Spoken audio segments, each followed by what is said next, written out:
Hey guys, welcome back. It's Dat Lee. In today's episode, I get to talk with Danny Carlson from Kinji ROI, and we get to talk about his journey from being a carpenter to launching his own marketing agency for Amazon seller.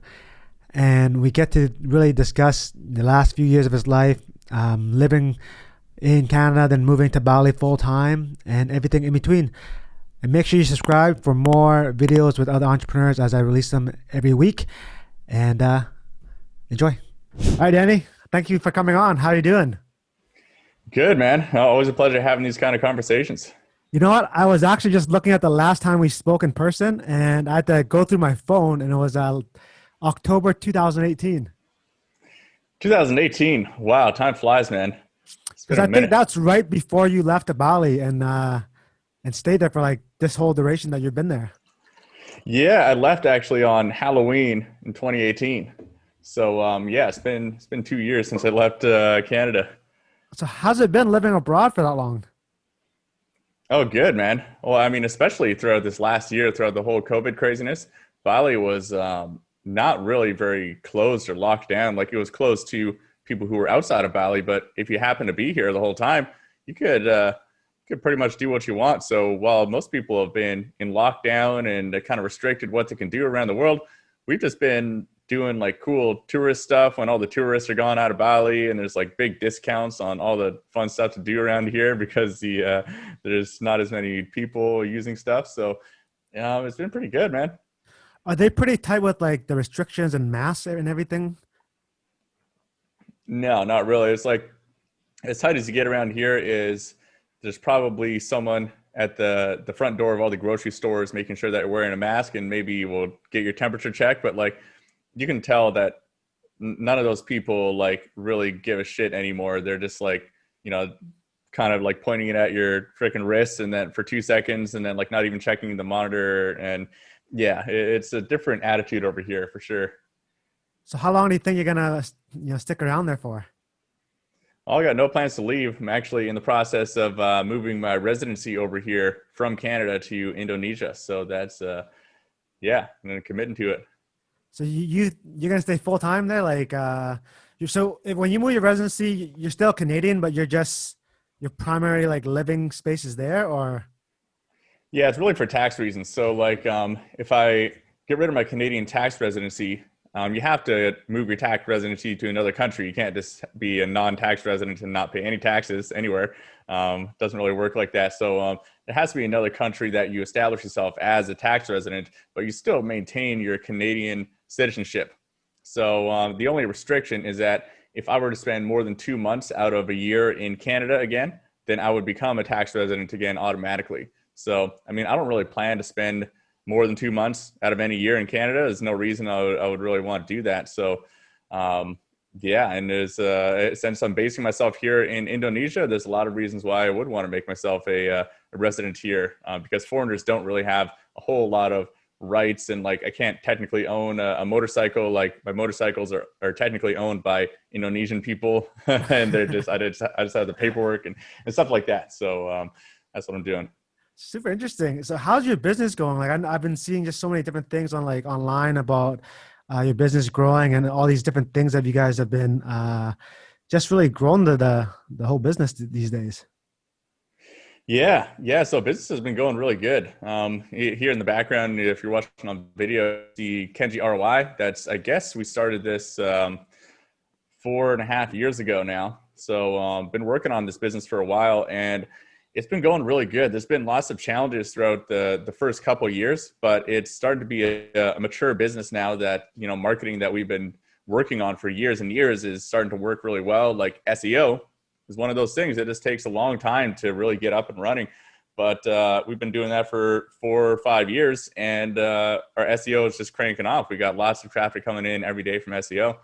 Um, and I think we're about 20 team members now, and we're all over the place. Like I'm in Bali. There's one more sales rep here with me in Bali. He's a guy from the UK, and then there's our account manager is from Los Angeles, but she moved to Tulum, Mexico, to go just do the digital nomad thing there. And then we got operations manager in the Philippines. We got graphics team in the Philippines. We got photo and video team in Vancouver. We got creative director in Singapore. We're just kind of all over the place.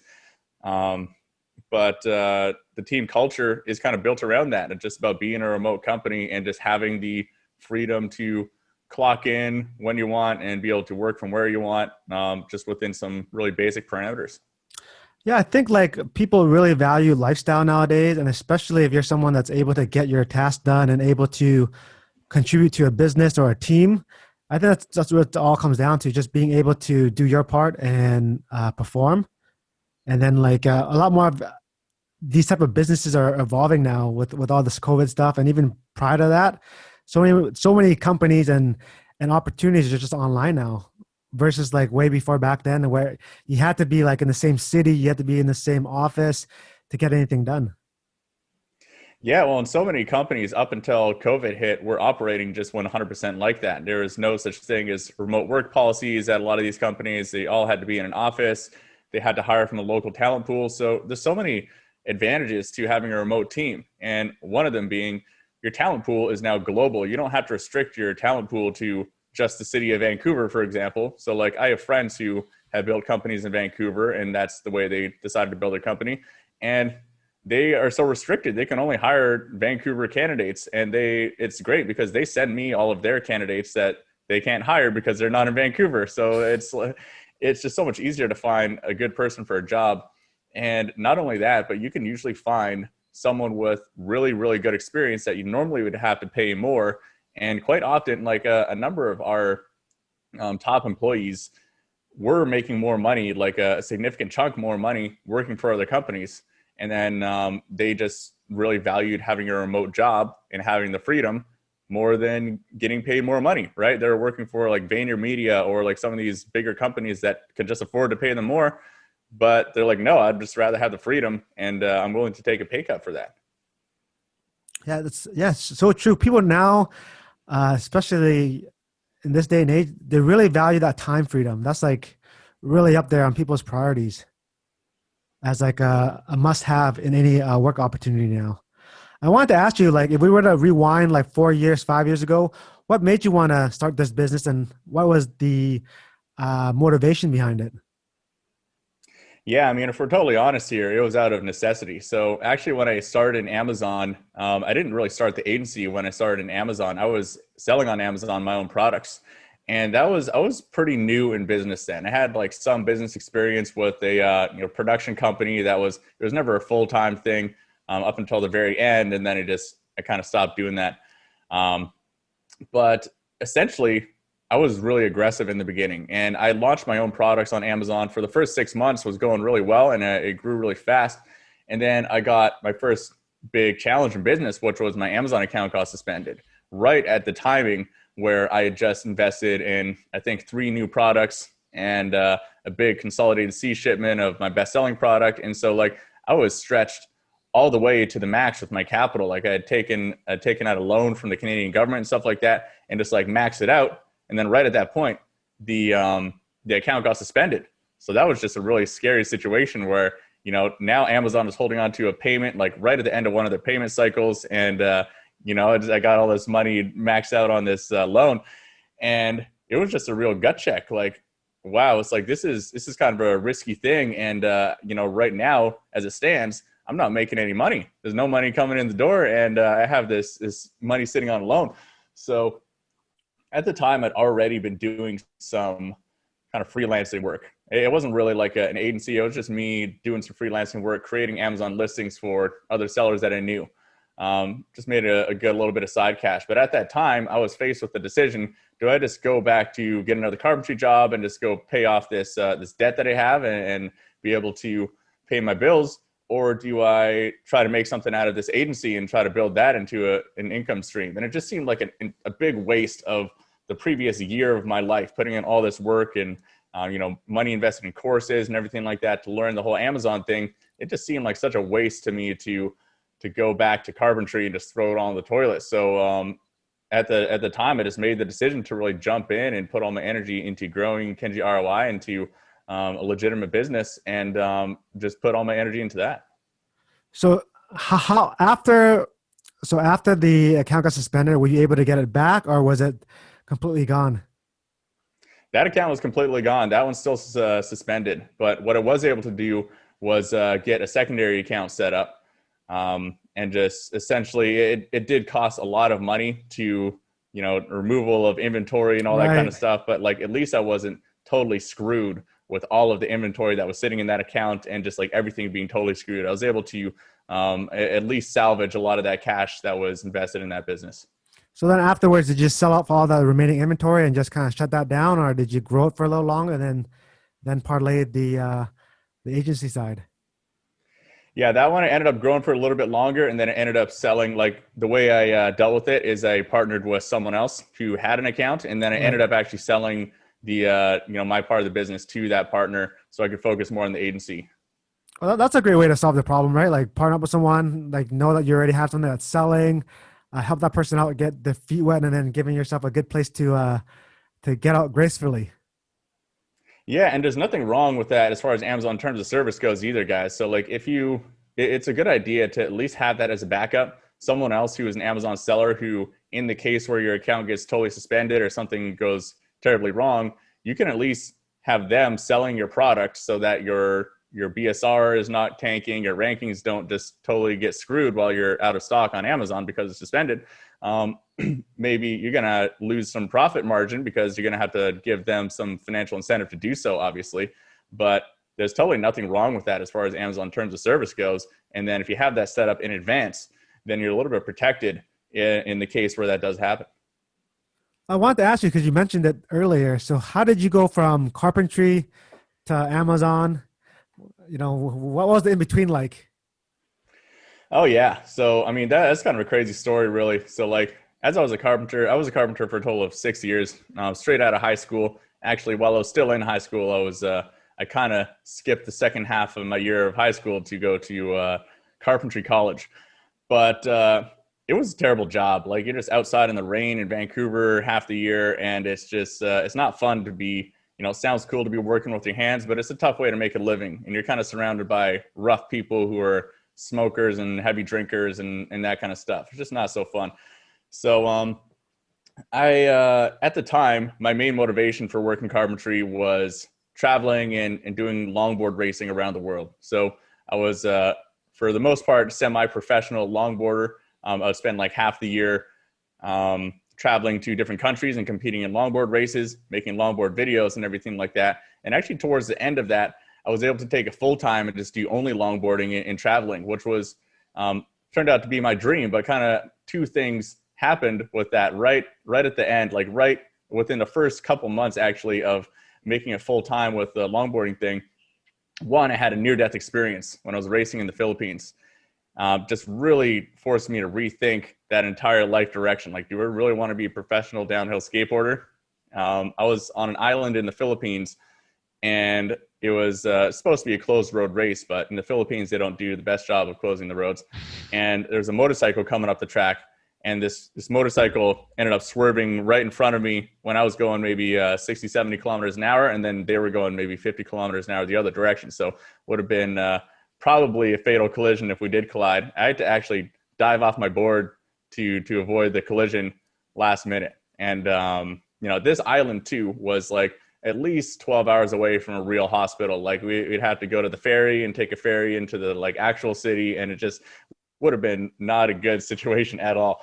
So just really forced me to second guess that life direction there. And the thing too was later on in that same trip, like maybe 2 months later, I was in Japan making a film series for my sponsor at the time. And I just kind of realized that I had achieved my dream of being a professional downhill skateboarder. And it just felt like another job. Like I was in the beautiful mountains of Japan and like riding some amazing roads, but like, we're waking up in a freaking tent on the side of the road and like riding longboards, which was my dream, but it just felt like work.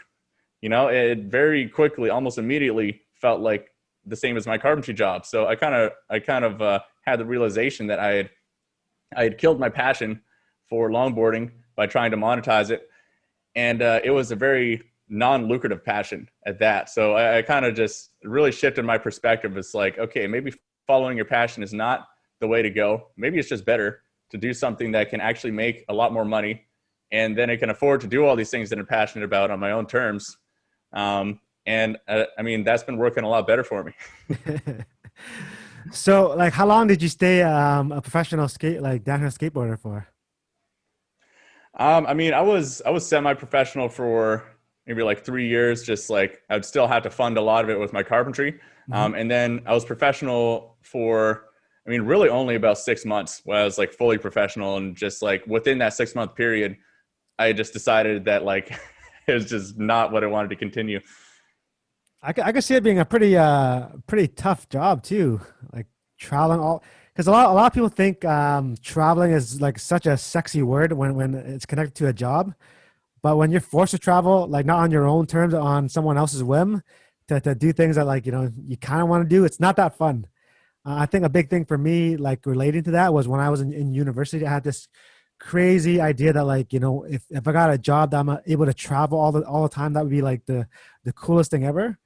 And right out of university, my first job was just being a territory manager for a startup company, and just traveling all around BC and Alberta, like from town to town, and having to stay in hotels like every other night.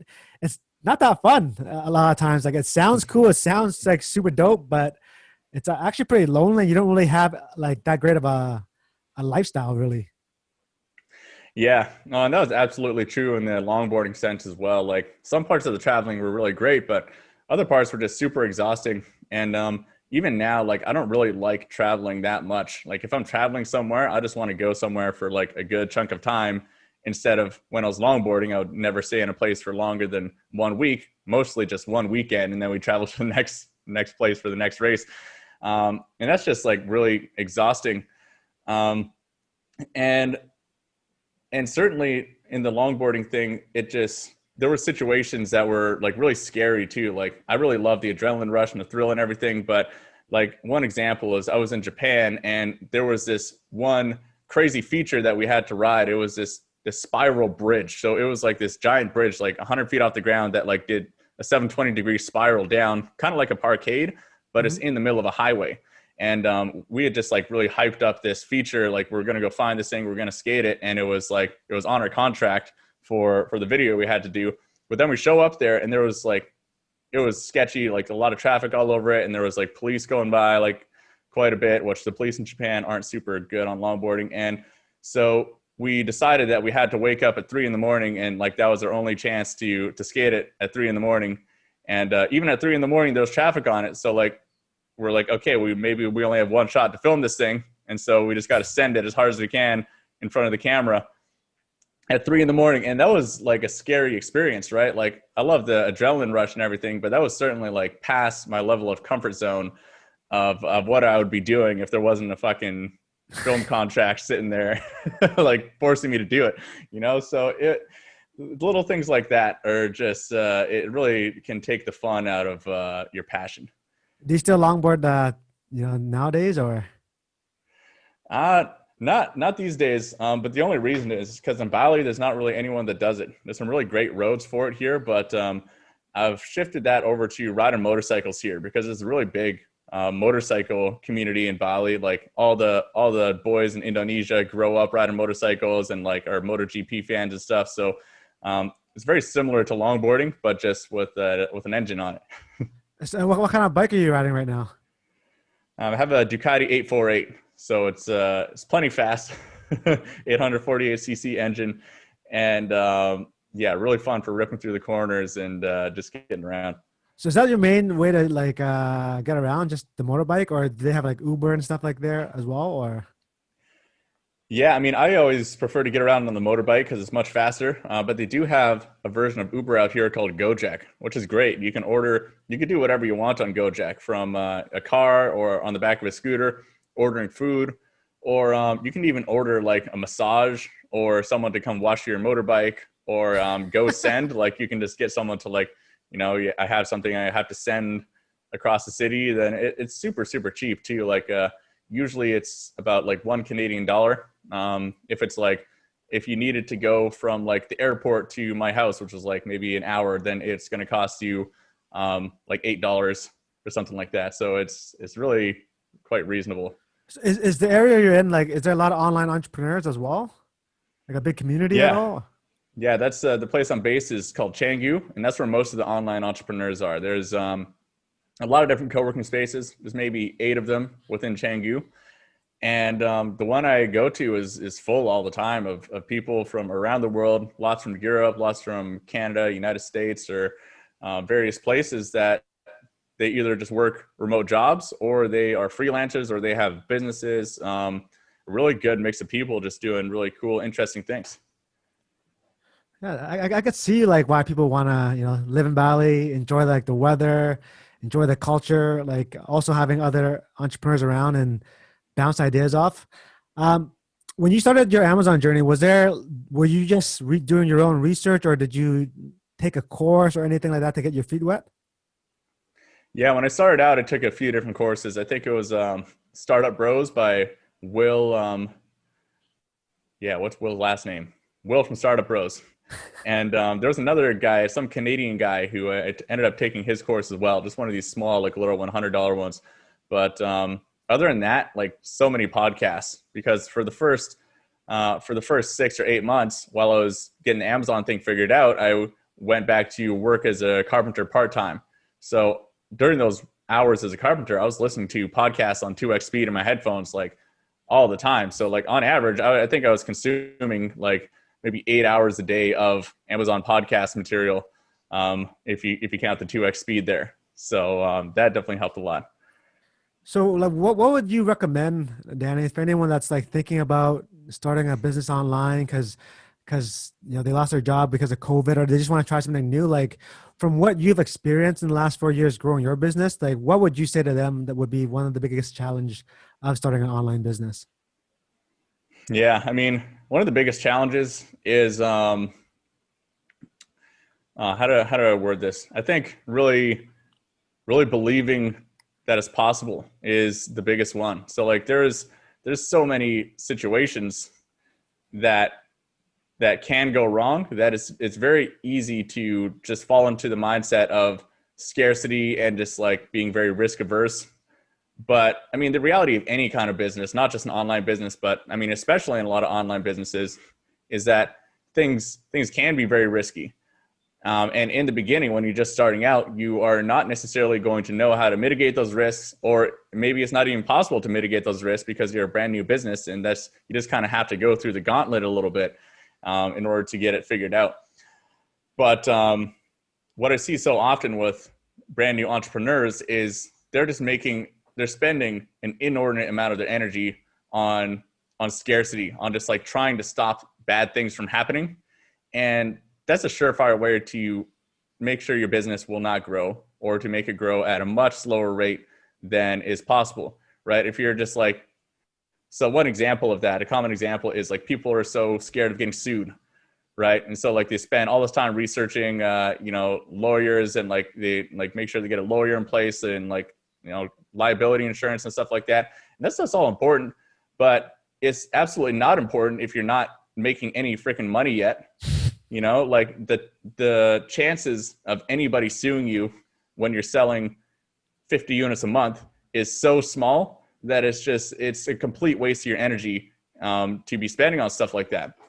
Go figure that stuff out when you're making, 100K a month, 250K a month or something like that. Then the risk level is proportionate to what you should be spending that energy on, right? And there's just so many things when you're starting a business, and especially an online business, there's so many different things that you could focus on, that if you're focusing your things on the things that could go wrong, then you're not focusing that same energy on all the things that could be going right, which is, I mean, it's a surefire way to just like start spinning your wheels. And a lot of people their businesses end up failing just because they can't focus enough energy on the things that will actually move the needle forward.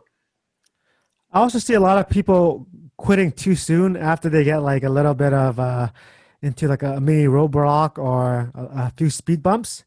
And anyone that's really built something that has sustained or last, they've gone through a lot. Just like you're mentioning earlier, like you had that challenge with Amazon shutting down your account, and you could have just easily stopped and quit and like lost a bunch of money, but you kind of just said, hey, look, I'm not going to roll over and die. I'm going to figure out some type of solution. And you found a friend that to do like a JV with, a joint venture with, to salvage the situation and to give you a way to, get that capital back and move forward with, your next venture. Oh, totally. And I mean, these are all learning experiences, right? Like building a business is just such a wide variety of skill sets needed. And there's no real perfect playbook to it because every business is different. And if you're learning from someone who did it 5 or 10 years ago, the way they did it is going to be different than the way you're going to have to do it today. The world has changed so fast, especially in the online space. So just accepting the fact that you're going to have to, take a few punches is absolutely mandatory in my opinion. Like one example, maybe 3 years ago or something like that, I had a situation where one of my employees was, like lying about the work that they were doing. And it was a really important thing where they screwed up a bunch of stuff for our clients and ended up having to refund, I think, $10,000 or $15,000 to clients and fire that employee. And then the month later after that, I had to put my payroll on a credit card for my other employees. That's a really stressful situation but if I didn't learn that lesson, I wouldn't have figured out the very important lessons of really the importance of hiring the right people, 2, the importance of having really good systems and metrics in place that would expose someone like that who would be lying about the work that they're doing. So you're not just relying on trust for your business, which is, you should not just completely trust your employees. You should have systems in place where you can see what's going on without micromanaging them.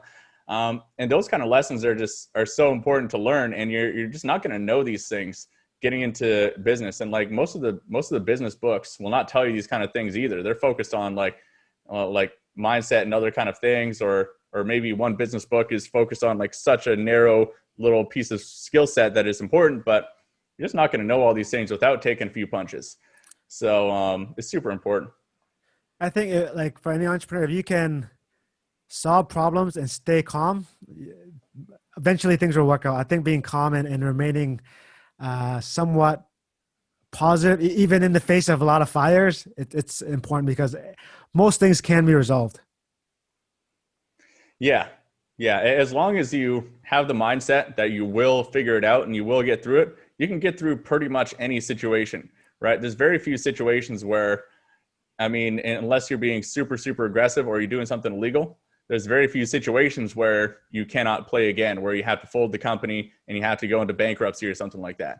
That's a very difficult situation to get yourself in if you really, really think about it. And I've talked to a lot of entrepreneurs that have been in crazy situations. Like actually yesterday on my podcast, I had a guy on named Jeff Lerner who he actually failed at like 9 businesses. And then on his 10th business, he got himself 500 grand in debt and had to fold that business. And then he just kept going, and his next business, he was able to pay off that 500 grand in debt within 18 months. And, the next 10 years, he did like 50 million in revenue. So, that's just a great example of someone who's thinking over a long enough timeline that like, okay, this didn't work, but like, I'm not going to stop.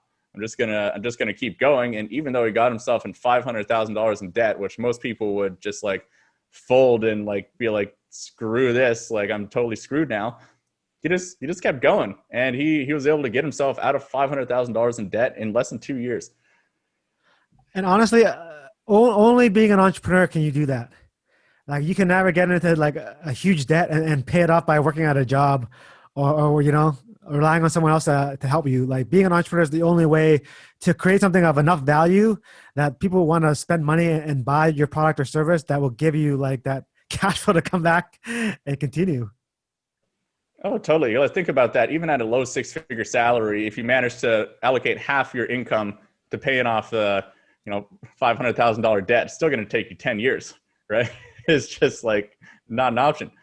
100%. And I think one of the biggest things that it's hard for people to accept on the outside looking in, it's like when someone is successful as an entrepreneur, it's like, whoa, they were just making too much money or this or that. But like, you don't see the flip side of how much, risk that person had to take or what they had to put on the line to get themselves in that type of position, right?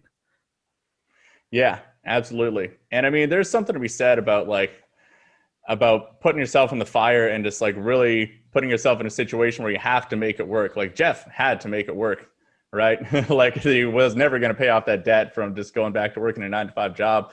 And like, similar situation where the story I was telling about how I started Kenji ROI and committed to that is like, I have this crazy situation I have this big loan I got to pay off, and it's like, I just kind of had to make it work, right? There was no money coming in, and there was a lot of pressure to figure that out and make it work. And there's something to be said for that kind of pressure. One thing I find really interesting conversation actually is I find, and a lot of the entrepreneurs I talk to as well, I'm much more motivated by pain than I am moving away from pain than I am from moving towards pleasure. And this is an interesting thing because so many people in the personal development industry, they all tout like follow your passion, and like you need to motivate yourself through like happiness and like your vision and like all these things. This never really worked for me. Like I've done all that stuff. I've taken lots of programs and been to all these seminars. What motivates me more than anything is moving away from pain. And like those times in my life where I've had the most pain has been when I've been working the hardest and like been super dedicated to figuring things out. Like that's when I was listening to 8 hours a day of podcasts of Amazon, and then going home at night and like on the computer until I'm like too exhausted to freaking click the mouse anymore. And like, it's like at least double the motivator for me than moving towards pleasure, for sure. I think also like when you have like realistically no choice but to do something, you'll figure it out. Because I think that's such a huge motivator, just having no other choice. Yeah, absolutely. It's you're not left with the option of like, nah, I feel like watching Netflix tonight. Like, no, I got to figure this shit out, and I'm going to make it happen. I got to do this, or I'm bankrupt, or I'm out like 100,000, or I'm out my deposit, or whatever it is. I like, under fire, people are very resourceful under fire. Absolutely. Yeah. That's how people make very seemingly difficult things happen, is when the alternative is even worse than how difficult whatever that thing is. I wanted to ask you, Danny, did you ever have like a mentor or someone you looked up to in the space, kind of wanted to replicate or like use them as a milestone of where you want to be at? Yeah, I've had various mentors at certain points. I mean, honestly, that was probably my biggest mistake in the first couple of years, is that I really didn't commit myself to a real mentor for the first couple of years. I was consuming books and a few courses here and there and everything like that. But maybe 3 years in, I worked with a guy named Daniel DiPiazza. So he's an expert at building agencies, and he helped me grow my agency from the level that I was at then to about double or triple. And it is a good chunk of money to invest, right? I think I paid the guy $12,000, but it was absolutely worth every single penny. And I wish I started doing that a lot sooner. Just like investing a meaningful amount of money into a mentorship that is going to give you enough attention, right? I'm not talking about like a $2,000 course where you're plumped into group calls with 100 other people. Some of those can be good, but for the most part, like actually putting down for you, whatever is a really significant amount of money that, one, you're super invested in whatever you just invested in, because no one pays a big chunk of money for them and then doesn't follow through with whatever it is, right? You paid $50 for a course, probably never going to finish it, right? I think that's it. Like you have to have something on the line, or you're not going to be driven or motivated to do it. It's like, yeah, I bought this course for $25. I might as well go watch a movie tonight with the guys or with some friends or whatnot, or like I'm gonna help my girlfriend versus doing this $50 course. But if it's like, I put 10 G's on this, it's like, oh crap, I'm gonna do it. Oh, absolutely. And currently too, like I'm working with a group of mentors right now, and I'm paying them like $50,000 for this year to help us out with a bunch of stuff. And that's a good chunk of money, right? And I'm not going to not squeeze every piece of juice out of this mentorship if I fork over $50,000 of my hard-earned money. But the thing is, getting access to these kind of mentors becomes more and more expensive the higher level that you need, right? And like if you're at a lower level, you don't need one of these $50,000 a year mentors, because they're not the right mentor for you. But if you are at that level where one of these mentors is valuable, then you can probably like reasonably afford that level of mentor. But you need to be investing that level, right? So like my mentor's mentor costs him a ridiculous sum of money. He pays like more than $100,000 a year to work with his mentor, right? But that's worth it for him because he's at that level, and for him, that's a smaller amount of money, and for him, that's what it requires to actually get to that next level that he's not at, right? And that's just like, that's one mindset shift I wish I made earlier, was like really just investing the money into the next level of mentor, or whatever was the right mentor for me at the time. Most people don't really think of mentorship as being that important because they could find it in a book or they could find it somewhere online or whatnot. But having someone that actually is there giving you real advice, giving you lessons that they have learned that are proven and that have produced results. And I think the key thing is that has produced results is key. Like obviously you don't want to learn from someone that has never done what they're teaching you, right? And they just got it from a program or a book. If you want to learn how to like make 10 million, like you got to find someone that's made 10 million and more. And then like Absolutely. learn from them. And it's got to be the right mentor at the right time as well. Like, you got to make sure that this mentor has done what you want to do, and it's going to be the right mentor for you, and they're at the right level for you, right? They're not teaching something that's too beginner, or they're not teaching something that's too advanced, like maybe a year down the line for you.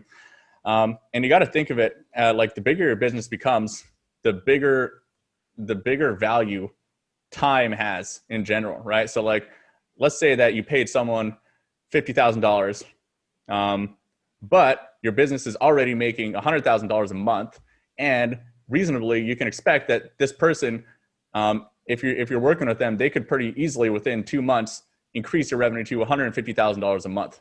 Now that $50,000 a year investment really came back to you within a month or a couple months. And like the bigger your business is at, the more this stuff kind of scales out. So while it seems like a lot of money to pay someone $50,000, the bigger your business becomes, the more valuable that information is, and like getting it faster. Like you mentioned, you can get it in a book, you can get it in a podcast, but that's going to take you way, way longer to listen to that information, to sift through the information, to decide what is not right for you, to decide what is right for you, and everything like that. And that's what you're paying for, right? You're paying for the speed and the accuracy of this information for you. And that just becomes exponentially more valuable the more money your business is making per month. 100%. And for you guys, like right now, your business, you guys only focus on Amazon. Is that right? Like mostly all on Amazon, or do you guys do other stuff for other e-commerce brands as well? Yeah, we're only focused on Amazon 100%. And did you guys ever try anything else outside of Amazon, or like did you know from the very beginning that your niche is just on Amazon and this is where you're gonna crush it? Yeah, I mean, we've just always been 100% focused on Amazon. It's such a big space. The Amazon seller space is just so huge that there's no reason to expand outside of there. And I think that's a big mistake a lot of people make, is expanding too soon. So like, it's not to say we won't ever expand outside of Amazon, but we're not even close to squeezing the juice out of just the Amazon seller niche totally, right? There's still so much growth left within just that niche that it would be kind of a fool's errand to expand off. Like it's similar to the conundrum a lot of Amazon sellers get themselves into, is they try to expand their Amazon business way too quickly to other marketplaces and stuff like that. And they end up spreading their cash flow and their energy way too thin. They expand to Walmart, to freaking the EU and all this stuff well before they've even squeezed the juice out of the American market, right? It just like, it doesn't make sense at the end of the day. And the bigger agencies, people always reference these bigger companies, these bigger agencies, like, yeah, they offer Google ads, Facebook ads, Instagram ads, like all these different things. They didn't start that way, right? Like almost none of them started off as like, we're going to offer 10 different services and like we're able to scale that profitably and make that work. Most of them just got really good at one thing, and then now they have a big cash flow and they've really been dominating this one thing, and now they can just more easily branch out into the other things. 100%. And for you, Danny, like what would be a ideal client for you? Like what would the perfect situation be for someone that wants to use your services? Our most perfect clients are medium to large size brands that they either don't have the in-house team to do listing optimization, they don't have the expertise, or they just really don't have the Amazon knowledge at all, and they need someone to help them get set up on Amazon and selling very quickly and efficiently. So typically brands that are between 1 and 10 million in annual revenue. And yeah, they just really understand that they don't have the expertise to get it done quickly or effectively. And a lot of Amazon sellers that I talk to, they always wonder like how long does it take for like an agency to really for you to see a difference or to see like the performance come back? Like, is it 3 to 6 months to start kind of seeing some traction, or typically how long does it take? I mean, that really depends. So when it comes to Amazon ads, 60 days is kind of a general rule of thumb before the ads campaigns start working really well. But with the listings, it can be immediately as soon as you start launching your product. So if you have a product that's just a really good product and you have a listing that really works and you have an effective launch strategy, then you're reaping the benefits of that immediately right out of the gate, because whatever launch you're doing is just going to be however many percent more effective because of the higher conversion rate and the higher click-through rates and everything like that. So the answer to that question is tricky because it depends at what kind of scale you're at. Right. So like brand new Amazon seller, unproven product, unproven anything, you just have a lower upside to your listings being set up properly and everything going like that. But well-established brand with a proven product, a proven process for launching your product and all that kind of stuff, then now you're just amplifying that upside effect that you're having from that system that you've set up. Okay, amazing. And then you work with sellers from all different marketplaces like US, Canada, Germany, all over, or do you mainly just stick with the US market? I mean, we do other marketplaces as well, but the vast majority of our business comes from the US market. Yes, still the US is the biggest market, out of all the Amazon markets. And Amazon has just grown so much, even in the last 6 months with the pandemic happening. Like there's just so many new Amazon sellers now. Yeah. Well, I remember like, I think it was 2 years ago now where the statistic was there was about 1,000 new Amazon seller accounts being opened every single day. And I'd imagine that number just skyrocketed in the past year as well. So like there already was more than 3.5 million new sellers like every single year. I would be interested to hear what it is now. Yeah, that'd be interesting. Like, but I know Amazon, they're not gonna stop growing. They just keep on growing and coming with new things, and still so much opportunity. Like if you were to tell someone that was like curious about selling on Amazon, Danny, what would you tell them? If they came to you and say, hey, is there still an opportunity for me to get on Amazon and start selling something and create a business? Yeah, well, to those people, I usually say that that's usually the wrong mindset to have. It's very interesting. Like I've always just naturally had the mindset that like, that statistic that people throw around, something like, oh, like 90% of businesses fail within the first 2 years or something like that. And to me, I hear that stat and I'm just like, okay, so I just got to be one of the top 10% and I'm good. Like that seems like pretty good odds to me, right? But to a lot of people, they think like, oh, okay, it's 9 out of 10 odds that I'm going to fail, right? And that's just a complete loser's mindset. Like, I'll just be blunt about that. Like that, if you're to be an entrepreneur, I feel like you have to feel like you can outbeat the competition in a lot of places because it's entrepreneurship and business is competitive, right? And if you look at that statistic and say that I have a 90% chance of failing because the overall statistics say that 90% of businesses fail, right, then your mindset is failing from the get-go. Totally true. I've always had the mindset of, hey, if that person can do it, so can I. I just have to do it. Like, I put in the work, right? Because I mean, most people aren't that much different than other people. Like they're not that much more smarter. Like technology has leveled everything. Online platforms have leveled everything.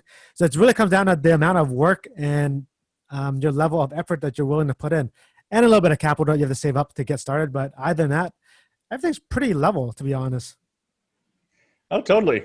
As long as you have the right mindset, like professional NBA players don't show up to the freaking court on the NBA finals and like start asking people, it's like, hey, what do you think the chances are that we're going to win tonight? Like, where would you put us? Like, no, they're going to fucking do whatever they can to make it work. And they believe that they can make it work, right? Even if the odds are totally against them, they're just going to go all out and do whatever it takes to make it work. They're not asking people like, hey, what are the chances? What are the freaking bookies saying are the chances that we're going to win tonight, right? It's whatever's in their control, and they believe that even if the chances are against them, they have the control to make that happen and to make something out of it. Yeah, and to be an entrepreneur, you have to be you have to have a competitive spirit. 100%. You need a competitive spirit. You can't just be like, yeah, no, whatever, or else your business is never gonna go anywhere. Totally. Otherwise, you're going to be wrapped up in that statistic that encompasses everyone as an average, right? So like, I hate that question. People, it's like, okay, so like, I'm going to launch this product. Like, what are the chances that it's going to work out? It's like, well, what you're asking is, amongst all of the people who launch an Amazon product, the people who are like, just doing it to test it out, people who are complete idiots, the people who like don't know what they're doing, out of all those people, you're just lumping yourself in with them, and just like you're comparing yourself basically to the stupidest people who are launching this stuff on Amazon is what you're asking when you're asking that question. So like, if you also consider yourself one of the stupidest people who is trying stuff out on Amazon, then that statistic makes sense to compare yourself to. But if you don't consider yourself an idiot, then it doesn't make any sense to look at like, what's the percentage chance that I'm going to succeed? It doesn't make sense. For sure. And I think also there's levels to entrepreneurship, right? Obviously, if you're just starting, you have to have a realistic expectation of what you can do and what you need to learn to get yourself to that next stage, right? And to get to the next stage after that. Just like when you're playing sports, you can't just, never touch a basketball and expect to be able to shoot like Stephen Curry. Things just takes time. Oh, absolutely. All right, Anna, is there any, if someone wanted to reach out to you and, check out your business, what's the best way to get in contact with you? Yeah, I mean, just our website, kenjiroi.com. There's, any information you'd want to hear about us there, as well as our intake form application process there. So kenjiroi.com, or you can reach out to me on social medias. I am Danny Carlson on Instagram or Facebook. It would be the best places. All right, Danny, thank you so much for your time. Appreciate it. Yeah, thanks for having me on, man. It's a pleasure chatting. All right, likewise. See you later. All right, guys, thank you for watching another episode. Hope you enjoyed that episode with Danny. And again, make sure you guys subscribe to the channel. We're getting new videos every week, and just a lot of new fun things happening. And make sure you join the private Facebook group. And I'll see you guys on the next episode.